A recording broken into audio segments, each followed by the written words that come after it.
Bonjour à toutes et à tous et bienvenue dans ce nouveau tutoriel Photoshop dans lequel aujourd'hui nous allons venir nous intéresser aux outils correcteurs.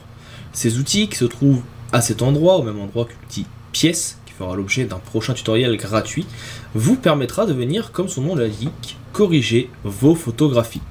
Il existe deux types d'outils correcteurs, le localisé et le normal. Nous verrons au cours de ce tutoriel les différentes possibilités et les différents usages de celui-ci, ainsi que la façon dont il fonctionne.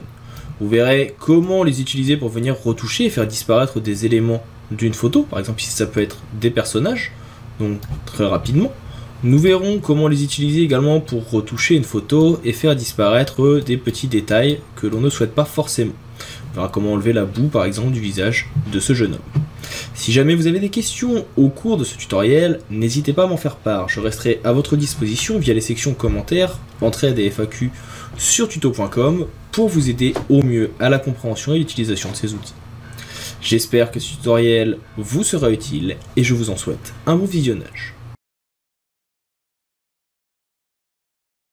Attaquons-nous maintenant donc à la présentation de nos divers outils de correction. Ils sont au nombre de deux, vous avez le correcteur localisé et le correcteur normal qui vont chacun fonctionner d'une façon différente. Nous allons voir dans cette vidéo comment il fonctionne pour venir nettoyer ici, et bien tout simplement l'intérieur de cette salle. Je ne sais pas trop ce que c'est, ça doit être un musée ou un hall de gare ou autre sur lequel il y a plein de personnes que l'on aimerait bien tout simplement supprimer. On va commencer par voir ici l'outil correcteur localisé. Vous voyez qu'il y a un menu qui est pris en compte ici et qui est important d'utiliser. Je vais commencer par ouvrir un nouveau calque. Pour cela, je vais cliquer sur le bouton nouveau calque qui se trouve ici dans la palette des calques. On a plusieurs modes. Déjà la possibilité de venir faire un clic droit qui va me permettre de modifier tout simplement la taille de mon brush, c'est-à-dire de mon pinceau, et je vais pouvoir plus ou moins l'agrandir ou le rapetissir au besoin. Je vais également pouvoir modifier la dureté. Plus il sera dur, et plus les bords seront nets lorsque je viendrai peindre. Là, vous le voyez, les bords sont totalement nets, et du coup, ici, on va avoir quelque chose qui va créer parfois quelques petites imperfections. Si j'ai un bord un petit peu plus flou, vous voyez que le flou de mon brush ici est progressif sur les côtés, et donc la fusion sera un petit peu plus simple à mettre en place. Et le pas, ça va être le nombre de petits points au moment où vous allez cliquer. Vous voyez qu'à chaque fois que je clique, il y a un point qui se déplace, mais de façon plus ou moins lointaine. C'est ce que l'on appelle le pas. Ici, on n'en a pas forcément l'utilité. Ça sera si jamais vous voulez faire des corrections localisées sur plusieurs endroits en même temps, et à des distances un peu éloignées. Le bouton suivant ici va vous permettre de modifier l'orientation de votre brush et son type d'arrondi. On ne va pas forcément l'utiliser, et sinon, sachez que vous retrouvez ce même mode à cet endroit. Vous avez ensuite des modes de couleur. Remplacer, produit, superposition, obscurcir, éclairci, couleur, luminosité. Ceux-ci vont permettre tout simplement de modifier votre composition au moment où vous allez peindre. Si vous venez peindre par exemple en superposition, et que vous faites une correction, eh bien la superposition, vous voyez, va rendre un petit peu plus invisible vos éléments. Tandis que si vous venez peindre en couleur, ici, eh bien, on va désaturer votre image. Là, par exemple, si je viens peindre sur le monsieur, on la passe en noir et blanc. C'est une bonne façon de passer en noir et blanc une image. Luminosité va garder en compte la luminosité de la composition pour venir effacer vos éléments, etc., etc. Vous avez ensuite trois types de boutons. Contenu pris en compte, qui, comme son nom l'indique, si je viens peindre, va prendre en compte toutes les informations autour de l'image, et va en fait venir effacer et remplacer automatiquement les zones retouchées par le contenu à côté. On va pouvoir créer une texture, donc pour cela, vous voyez ici, on va reprendre en fait la texture de ce qu'il y a autour. Là, comme il y avait du noir par exemple, il va reprendre le noir, et il va recréer une texture de remplacement. Et le dernier, il va chercher par ce que l'on appelle similarité de couleur, c'est-à-dire qu'il va remplacer automatiquement par des images qui ont une couleur à peu près similaire. Et par exemple là, je peins. Il se rend compte que la jeune femme qui est ici a à peu près la même couleur que le reste, et du coup il remplace par celle-ci. Si j'efface d'abord la jeune femme et qu'ensuite je viens repeindre, vous voyez qu'en termes de similarité de couleur, comme il ne retrouve rien de ressemblant aux alentours, il a du mal un petit peu à supprimer. Vous avez ensuite un bouton échantillonner tous les calques. Alors ce bouton il est déjà coché, nous l'avons utilisé, vous ne le savez pas encore, tout simplement parce qu'il permet de venir travailler sur les calques qui sont inférieurs. Si je n'échantillonne pas tous les calques, j'aurais beau venir peindre sur un calque qui est vierge, il n'y aura pas de retouche. Tout simplement parce qu'il ne prend pas en compte les calques inférieurs. Alors que si j'échantillonne tous les calques, que je viens par exemple retoucher mes deux personnages ici, voyez que automatiquement ils sont retouchés malgré que la photo soit en dessous. Et vous voyez que mes retouches ici sont visibles également sur le calque inférieur. Donc ça c'est l'échantillonnage des calques que je recommande d'utiliser, qui est assez utile en cas de besoin.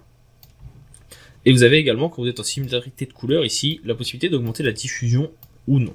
Quand votre diffusion est plus importante, eh bien la similarité de couleur sera plus importante également. C'est bon à savoir, ça permet d'avoir quelque chose d'un petit peu plus réaliste. En général, ici, moi je vais rester sur du contenu pris en compte, tout simplement parce que ce que je veux remplacer en général, c'est par ce qui se trouve autour. Et ça me permet, comme vous le voyez, de venir modifier mon image.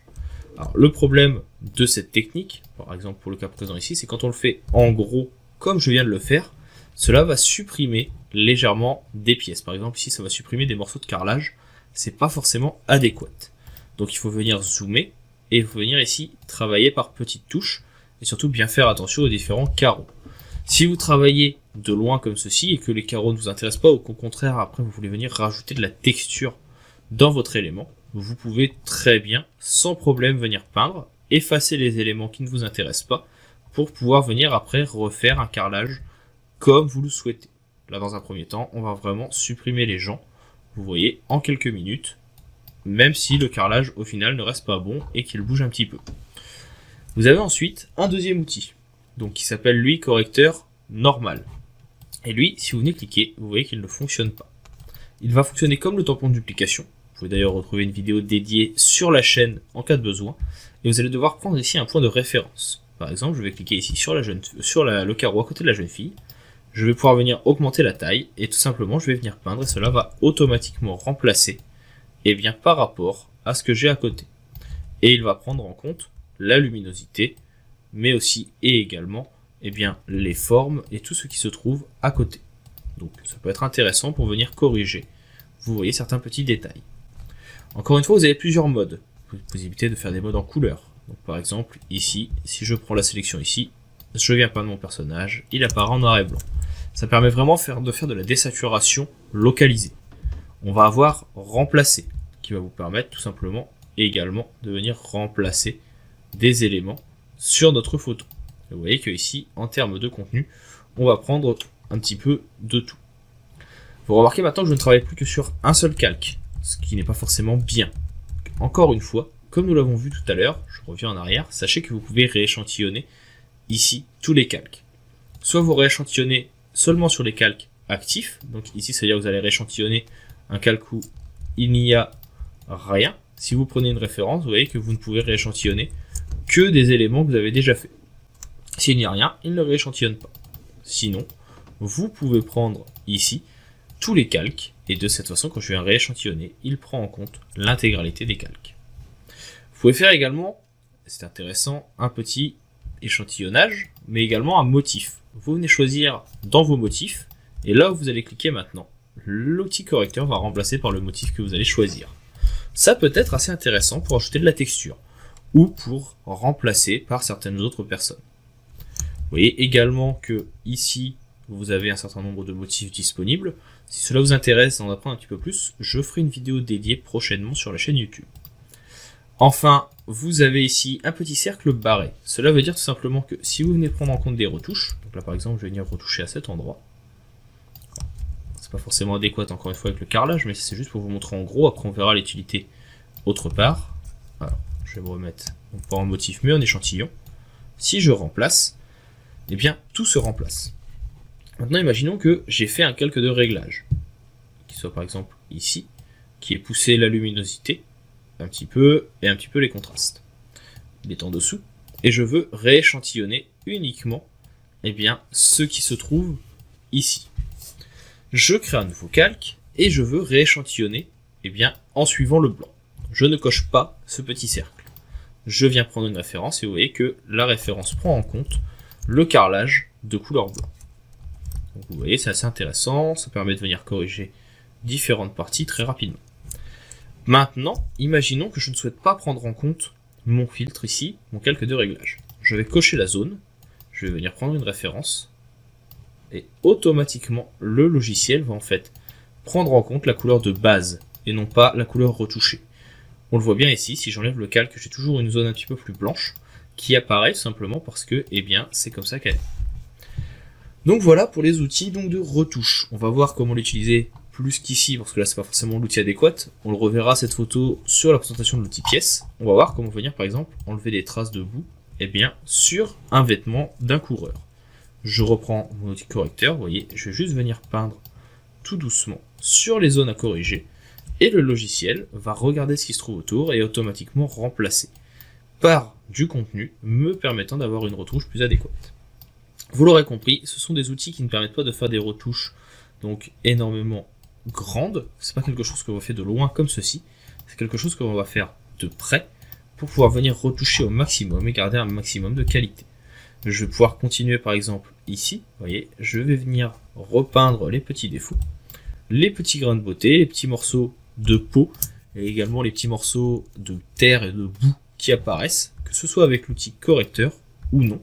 Et vous voyez ici, je peux venir donc modifier les différentes imperfections présentes sur mon personnage. Donc ici, je reprends un petit peu de peau. Si jamais c'est un petit peu trop détaillé, je prends le correcteur localisé. Et ici, hop, vous voyez, ça fait disparaître vraiment les imperfections. Je vais pouvoir venir faire disparaître tous les petits défauts et garder une texture de peau et un grain de peau assez intéressant malgré tout.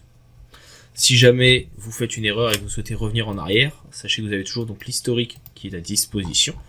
Vous avez bien sûr la possibilité de faire des contrôles Alt-Z, mais également la possibilité tout simplement de venir effacer. Vu que vous êtes sur un calque en rééchantillonnage, si vous venez effacer, ça enlèvera les différentes retouches que vous avez réalisées. Donc ça peut être également très intéressant et très rapide de mise en situation. Et là vous voyez, en quelques instants, j'ai corrigé le personnage, je n'ai pas changé son visage, j'ai juste enlevé les différentes traces de terre présentes en quelques minutes. Ça ne prend pas énormément de temps, ça permet juste de bien localiser les différentes possibilités, les différentes erreurs de la photo, et on les corrige avec l'outil correcteur localisé ou l'outil correcteur. Pour ma part, j'ai une petite préférence pour l'outil correcteur localisé qui permet d'avoir quelque chose d'un petit peu plus réaliste en termes de rendu et surtout de venir travailler petit point par petit point. Mais voilà, en quelques instants, on a notre retouche. Voilà pour ce tutoriel, j'espère qu'il vous aura été utile, j'espère que vous aurez bien compris de cette façon comment fonctionnent les outils correcteurs et correcteurs localisés. Si jamais vous avez des questions, comme d'habitude, je reste à votre disposition via les sections entraide et FAQ ou la section commentaires si vous regardez la vidéo sur YouTube. Si jamais vous avez aimé la vidéo, n'hésitez pas à laisser un petit avis, un petit commentaire, à laisser bien sûr, et à la partager, à mettre un petit pouce bleu si vous êtes sur YouTube, à vous abonner, etc., etc. Sachez également, petite nouveauté maintenant, que je vous trouverai un Gumroad dans le lien de la description YouTube, dans lequel vous retrouverez les différents PSD et déjà des mock-ups de réalisation des bannières de la formation, mais également parfois des petites ressources gratuites, des PSD, des AI ou autres que vous pouvez utiliser. Il y en a certaines payantes. Faites-vous plaisir, allez-y. Si jamais maintenant donc vous voulez en apprendre un petit peu plus sur l'outil tampon de duplication, je vous le rappelle que nous avons rapidement abordé dans la formation, il existe une vidéo déjà sur la chaîne YouTube, et prochainement une vidéo sur l'outil pièce vous permettra également de finaliser vos outils de retouche et de comprendre l'intégralité de ceux-ci. Je vous dis maintenant à bientôt, et je vous souhaite une bonne continuation dans l'utilisation de Photoshop. Vous en avez marre de perdre du temps, de passer des heures et des heures à regarder des tutoriels, les miens ou ceux des autres, vous souhaitez avoir des petits trucs et astuces pour aller un petit peu plus vite dans votre processus créatif, eh bien je vous invite à aller voir mon Gumroad, ressources graphiques, sur lequel vous trouverez des PSD, des AI, des EPS, des AE, tous les fichiers sources de différents logiciels qui vous permettront de gagner du temps. Que ce soit des PSD de mock-up pour, par exemple pour l'instant des ordinateurs, des computers, des PSD de digital painting, d'illustration ou de montage photo, mais aussi les fichiers sources des logiciels et les tutoriels que vous voyez sur la chaîne, tout est disponible. Vous retrouverez le lien de celui-ci dans la description bien sûr de chacun des tutoriels, mais également à la fin des vidéos, comme c'est le cas actuellement, en cliquant sur le petit lien qui se trouve sur la droite. Si jamais terminé, vous avez aimé la vidéo que vous venez de voir, je vous rappelle, n'hésitez pas à mettre un petit pouce bleu, à partager la vidéo autour de vous, à laisser un petit commentaire et me dire ce que vous souhaitez. Sachez également, et je vous invite à rester à l'affût, que de temps en temps dans les fichiers description des tutoriels présents sur la chaîne, vous retrouverez des petits codes promo, sur de petits easter eggs pour les tutoriels payants tuto.com, pouvant aller du tutoriel de 25 heures sur l'intégralité de Photoshop au petit cours sur comment réaliser des infographies sur Illustrator et bien d'autres choses encore. Je vous invite donc à rester à l'affût et à me contacter si vous avez besoin de tutoriels spécifiques ou autres. Je vous dis maintenant à bientôt pour d'autres tutoriels et d'autres astuces Photoshop, Illustrator, InDesign et autres logiciels liés au monde du graphisme. Et je vous souhaite une bonne continuation.